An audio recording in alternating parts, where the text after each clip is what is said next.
It's a beautiful day on this hollow earth. A beautiful day for a breakdown. Grammys this weekend. I'm fucking freaking. Won't you be my cousin? Oh shit, y'all. It is Grammy week. Grammy weekend is fast approaching. Me and Athena are jumping on a plane to LA tomorrow morning to go have a weekend at the Grammys and see if we can take home the Best Packaging Award for this Gravity Falls double vinyl soundtrack from I Am 8-Bit.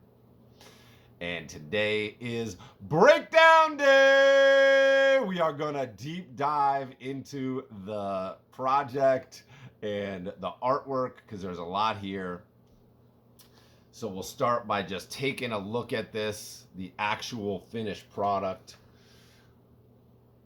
in all its psychedelic glory. When they approached me about this project way back in 2020, if you can remember that far back and what the world was like then, they wanted the Mystery Shack on a record player on the cover, and they wanted it to have a psychedelic vibe. And then they wanted to have a double pay, like a gatefold inside with a Americana roadmap feel and psychedelic. And then, of course, we're going to have the artwork on the record sleeves with the characters. And these actually came from Alex Hirsch did a couple quick thumbnails. And I kind of riffed off of those for these.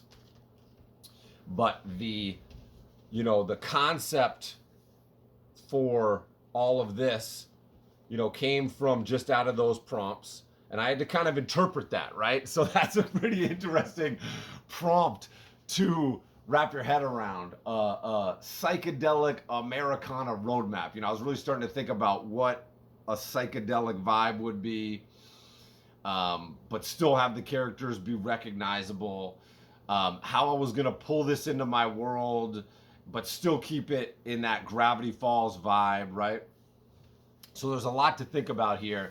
And as always, I just clear the decks and, go into the source material. Here it was, the show itself. I just dug in and watched both seasons of the show, just binge watched them over a couple of days, which was really fun.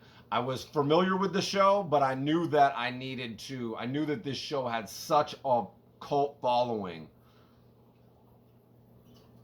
And just like Adventure Time, such a rich mythology and world to the show that I knew I really needed to do my homework so that when it went out, the hardcore fans were really gonna love it. I just had this I knew exactly what I needed to do. I just needed to let the imagery come to me. So as I was watching, I was taking notes and kind of figuring out what characters were really vibing with me and which ones I wanted in there and how I was going to take their input and run it through the Ghostshrimp blender and bring it into, the Ghostshrimp universe and produce something that was going to, make me super hyped, honor the art gods as always, and then to, hit the mark on this really fun project. So, as we said, this is in 2020, and I was just looking back over some emails to try to get the context of everything here. And it was pretty wild. COVID's going on. My dad was battling cancer. He'd been battling cancer for a couple years at this point. And during this project, while I was working on this project, we got the news that, my dad's cancer wasn't going to stop and it was going to be terminal, and his life was going to end. So that was all pretty heavy stuff. This is all really tied into this project, and it's the reason that it's so wild. And this is a little wink, wink from life and a little wink, wink from my dad, is that my dad was such a fan of music. One of the things that he really shared with all of us was his love of music, and that Bob Dylan, Beatles, that what we think of now as the classic rock era, right? And the behind the scenes, who produced the records and who was on the records, and he really loved the world of music. And tomorrow, the day we're flying to the Grammys, is his birthday. And when my dad was, coming to grips with passing on, he said, when I'm on the other side, I'm going to work to, still have a positive effect on this family. I'm going to be working behind the scenes for y'all. And when this Grammy nomination came up, and we realized it was, it was his birthday weekend, and we were going to be traveling on his birthday, out to LA to attend the Grammys of all awards. Like, I didn't even realize a visual artist could win a Grammy or be nominated for a Grammy. And you could just really feel my dad's fingerprints all over this. A little wink wink from my dad, and I can feel his presence with me all the time. I feel connected to him all the time. And I really know that he's got his, however the universe works, he's involved in this whole thing. It's you can read it very clearly, which is really cool. So thanks, Dad. This is awesome. And so 2020, we start this process, and we've got the original artwork here, and I'm doing the sketches. I'm coming up with the concepts, and Gravity Falls happens to be Wolfie, my son's, one of his favorite shows. He said maybe even over Adventure Time, which I was like, I don't know about that. But he's watched the show many times through. And while I was working on it, he produced this masterpiece, which I sent in a little snap of this to I Am 8-Bit as we were working on the project, and they actually thought this was one of my sketches, which I absolutely love. But there's some amazing details in here. All these little Bill Cipers, battling and doing all kinds of wild shit. And, Weird and Mageddon coming through. He was kind of looking at my sketches and working on this. A lot of times the kids will sit and draw with me. So this is just an absolute masterpiece. This could be its own little poster, or if they reissue the record, this could be, this could be incorporated into that release somehow, because this is a banger. Absolutely love that. So let's take a look at the original artwork that I've got here. So the cover and the back, as I love to do, if you know that I have a rich history of album covers, right? I've been doing album covers since high school. It was the first jobs I ever started to do as an illustrator, and as a visual artist, working for my homie, not for, I never work for anybody, as y'all know. I work with people, and people work with me to do what I do. And my homie, Tala Price, one of my OG high school homies who I still work with, did an album cover for him a year or two ago as well. And he would be making, songs and albums, and I would be doing the visual art for it, posters, album covers. I've done several for him over the years. So, it's really cool that this really started way back then, right? And it's still going on. I've done album covers. I think I've done like 40 or 50 album covers over my whole career, or 40 or 50. I can't remember. I was counting it up when this was going on. I can't remember if it counts the backs and stuff, but I think at least 30 album covers, and maybe there's like 50 pieces all together with backs and all that stuff. Of course, the Nehruvian Doom album is one of my big ones. I did a single for Rita Ora and Charles Hamilton, the New York Raining one that was on the Seth Meyers show. They performed it and held up my album cover, which was pretty cool. And then the Daedalus Drown Out album was another big one from Anticon Records. But yeah, I've done some of my best work on some of my least known records too. other local people and all that shit. So as I'm conceiving this, I'm going to one of my classic moves of doing a fold out cover and back. I love to make it one image. And as we were thinking about psychedelic, right? I'm thinking about really psychedelic, the connotation of, trying to define what a psychedelic image is, if it's not going to be wildly distorted, because I wanted it to be readable as Gravity Falls, we're talking about colors, right? And I'm thinking about colors, and as we look at the colors on here, I took the colors from this shrinking, enlarging flashlight from the show, right? These are the two colors, the two modes that it has. One enlarges and one shrinks. So I was thinking about that. And then I was thinking about the infinite sided die from the Gravity Falls universe. And these two things never, I don't think, coincided in the show. But I was like, I'm going to smash these two things together, and that's going to set up the psychedelic reality of this album cover. That's going to be where the vibes are coming from and where all this wild distortion is coming from, right? So then on the cover, we've got, they wanted the Mystery Shack to be on a record player, and we've got all the main characters there. We've got Ford and Stan. We've got Seuss. We've got the main characters here. We got Wendy, right? Bill Cipher. We've got the books here, the journals. And then one note that 8-Bit had was maybe we could put some notes, some music notes around the record player, since it's like a distortion of a record player, to make it, visually clear that it's a record player. Maybe we could put some music notes on it. And I had the idea of making the music notes into these, weird Mageddon bats, right?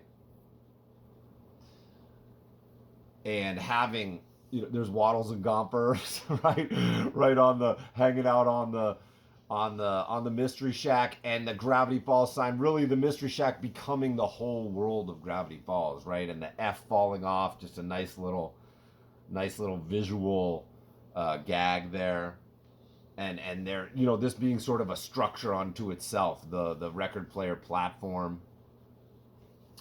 right? So, so taking that idea of the really riffing on their idea, pulling it more into the Ghostshrimp world, but without imposing my, there's me, kind of setting my ideas and my aesthetics onto something, and then there's the version of stuff where I'm where people are smoking and fighting and they're stabbing each other. That's the level. That's the next level. So with this one, I knew that because it was going to be this is also Disney Records and it's a Disney show, I knew that they're not going to go that far with it. But I still wanted it to be very recognizably Ghostshrimp, and you can really see that. And the original artwork here is slightly different. We had a few changes. When we turned in the final artwork, it took us longer to get it done because of how detailed it was and all the stuff that we were going through at the time. The kids were coming out of school with COVID, and my dad's, cancer thing was going on, and we were going to visit a lot. And, that was I can't even remember if we were allowed to visit at that time. I think we were visiting. I think we were, it's so long ago. It's so hard to remember all of it and parse it all out. But there was a lot going on at the time, just even in my mind, right?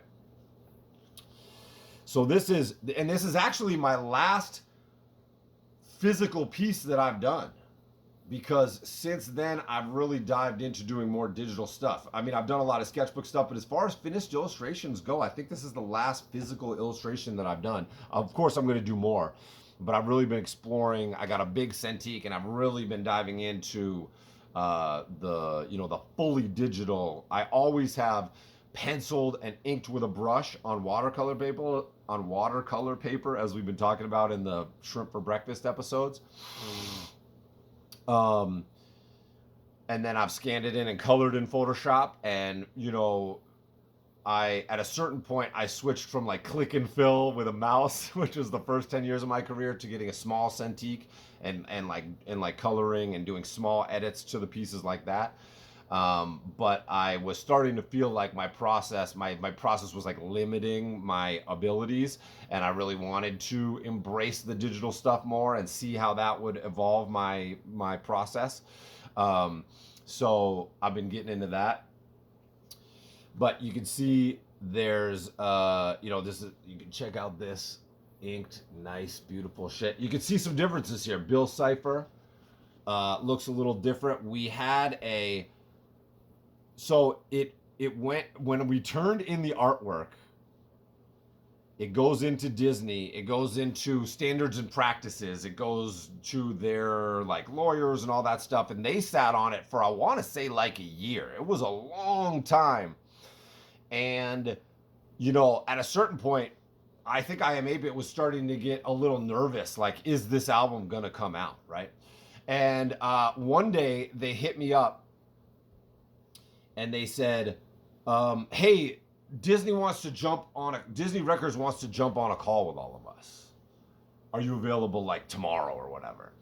And I was like, sure, yeah. And I had like literally no idea what to expect, right? I don't think they explained much.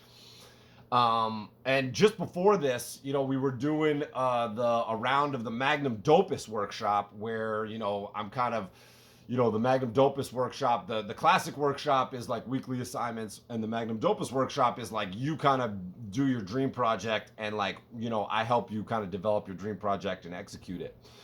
And as part of that, I'm doing deep dives, in my breakdown videos, I'm doing real deep dives into like individual projects that I've done that are like big projects. And I was working on this, and I had just finished it, and I finished it beforehand, I guess maybe a year before or whatever. And I had just done a deep dive on this, like a real in-depth video just on breaking all this down.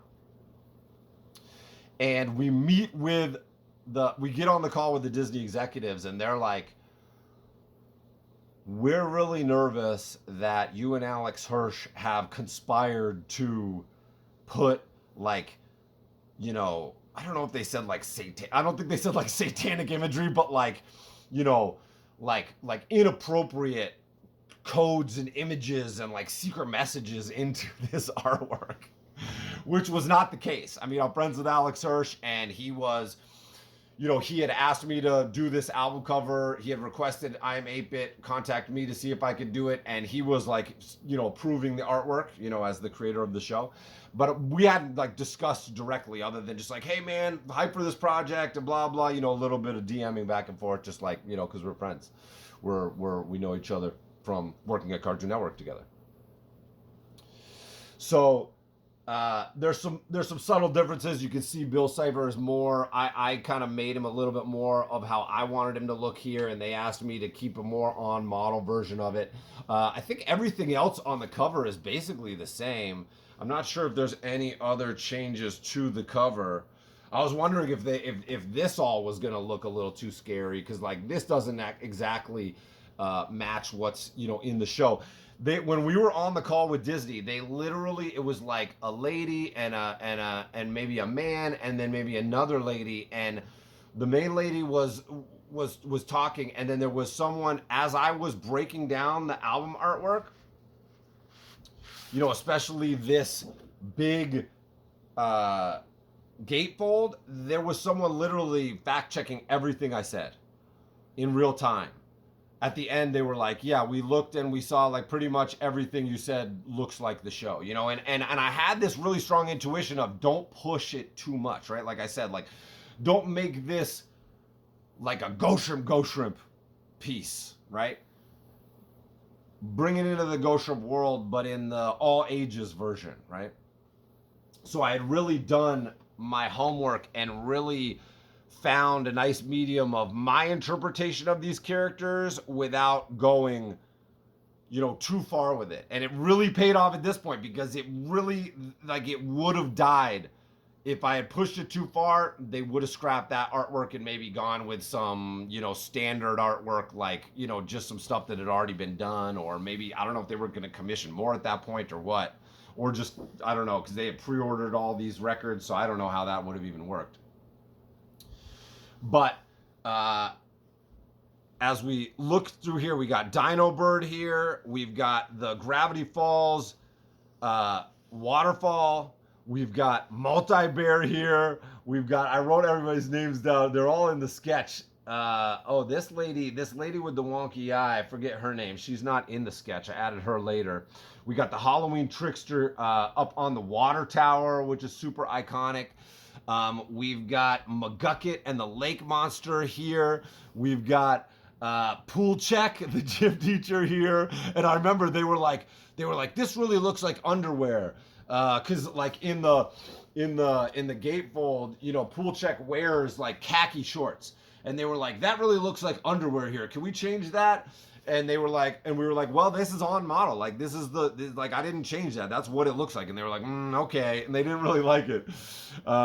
We got the statue come to life here, like in the Weird Mageddon intro. And he's like fighting Giffany here. Giffany's like off this map and he's like cut one of her cords off. We got a mystery mug.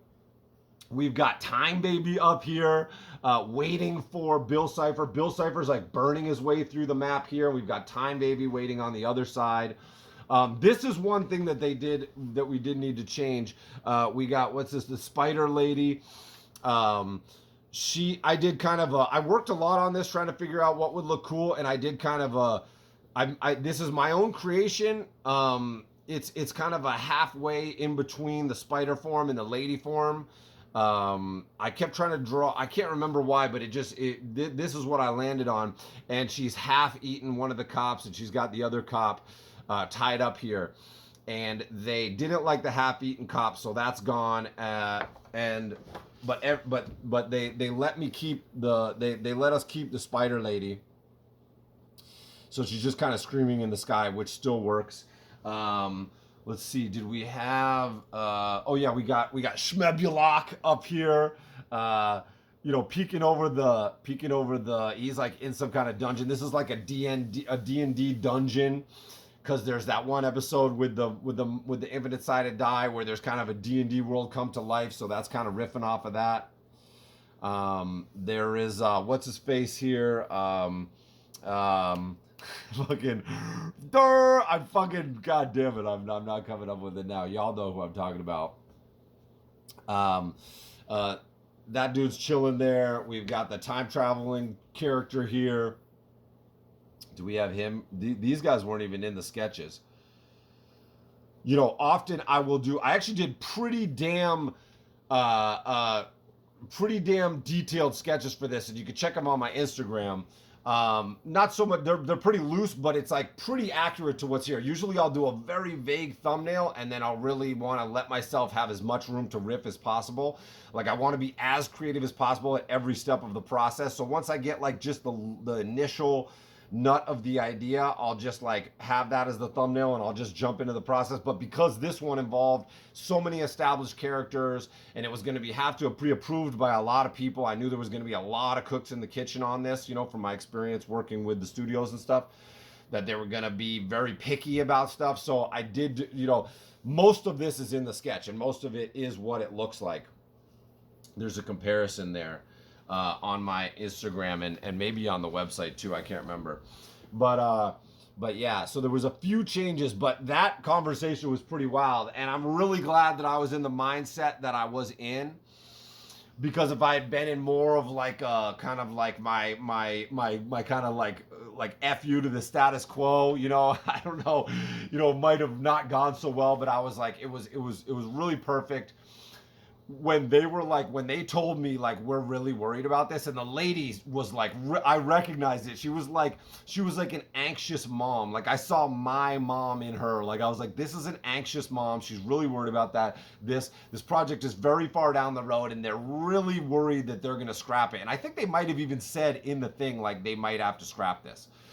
And I was literally like, crack my knuckles. I was like, and the IMA people were there too, and I was just like, you know, I didn't say this, but I'm like, welcome to the Ghostshrimp Show, right? I just broke this down. I said, don't worry. We didn't put anything in here that shouldn't be in there. I didn't talk to Alex about it at all. I really did research to make this, you know, all about the show and for the fans of the show. and let me walk you through every single part of it, right? We literally went through and broke down every single piece of it. And by the end, the lady breathed a huge sigh of relief, and she was like, thank you so much for breaking this down for me, you know? And this is great. And the project ended up coming out, so it was pretty freaking wild. And it's the only time that I've ever done it. Here's a close-up of the original artwork. You can see the nice line work from that brush stroke, right? As we were just talking about, getting your heartbeat in that line. You know, you can see it's a nice, I think it's like a 400 weight watercolor paper, like a fucking Strathmore, you know, that I just get at like the hardware store or at Michael's fucking arts and crafts or whatever. And then I Am 8-Bit had the absolutely genius idea. They had the idea of, with these record sleeves, you know, having a secret decoder and have a secret message in here. And, you know, the secret messages are, you know, again, not too cryptic. They're just quotes from the show that I think Alex Hirsch might have picked. And they did various experiments. At first, I did some scribbling in red that we tried to cover up the writing with, and then I think it wasn't really working right. And they were like, "All right, we'll try to figure it out." And they came up with the absolute genius idea. At first, they were gonna have the little red, like, classic decoder in there. You know, when we were kids, like the Transformers would come with a little red strip of plastic, and you would use that to decode various parts of the packaging. But they had the absolutely genius idea, and I'm wondering if they're the first people to ever come up with this, but having the having the actual clear vinyl record be the decoder. And I don't know how well you can see it here, but you can see the words there. So I think this is really what puts it over the top for the Grammy nomination, right? I mean, I obviously came with the super ill, this is the most in-depth artwork I've ever done for an album cover. This is the farthest I push it. This is the most pieces I've ever done, and the biggest challenge in the way of the scope of the project and how many people were going to be looking at it and having to approve it, right? It's always hard to get good art done by committee. Art isn't made by committee. But luckily, this was a perfect fit. I Am 8-Bit was an absolute dream to work with. They were very understanding of all the circumstances that were going on in my life at the time and very sympathetic to it and just like super cool about it. And they actually gave me a $1,000 bonus after I completed the artwork. They said, you went so hard on this, we want to give you a bonus on top of what they had already paid me. They were like, we want to give you a bonus because of all the work you did on this, because I really did go above and beyond, you know? So yeah, just another look at this. So yeah, all in all, there were very few changes that had to be made. I think there was actually more changes on the MF Doom cover that I had to do, if anybody's ever heard me talk about that one before. That one was a bit of a fucking shit show as far as communication between the record label and Doom and me.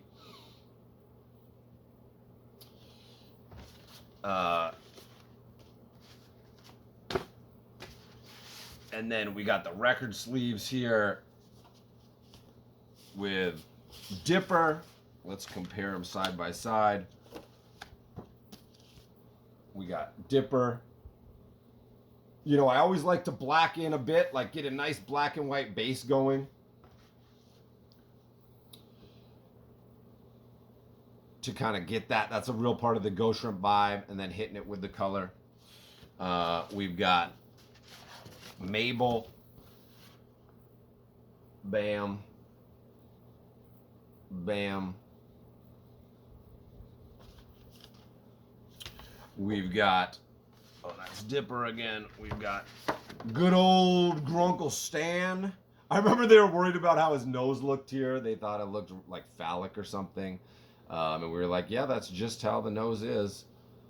Yeah, I don't see any changes made on this. And then, oh, I think there was some changes. Oh, I guess just the reorientation of Bill's eye. I like the upright eye a little better. just stylistically, but this is more of the classic look, so we went with that.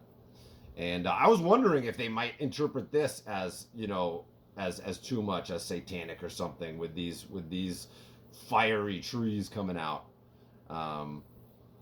But they didn't. So great. So there you go. There is the breakdown of the best packaging nominee for the 2024 Grammys. We are going this weekend to see if we can take home the prize. We are taking y'all with us. So come along, follow along, come along with me as we go to the Grammys and see what we can see. We're going to have such a good time. We're going to be rocking the freshest gear in the building, y'all. Woo! See you at the Grammys.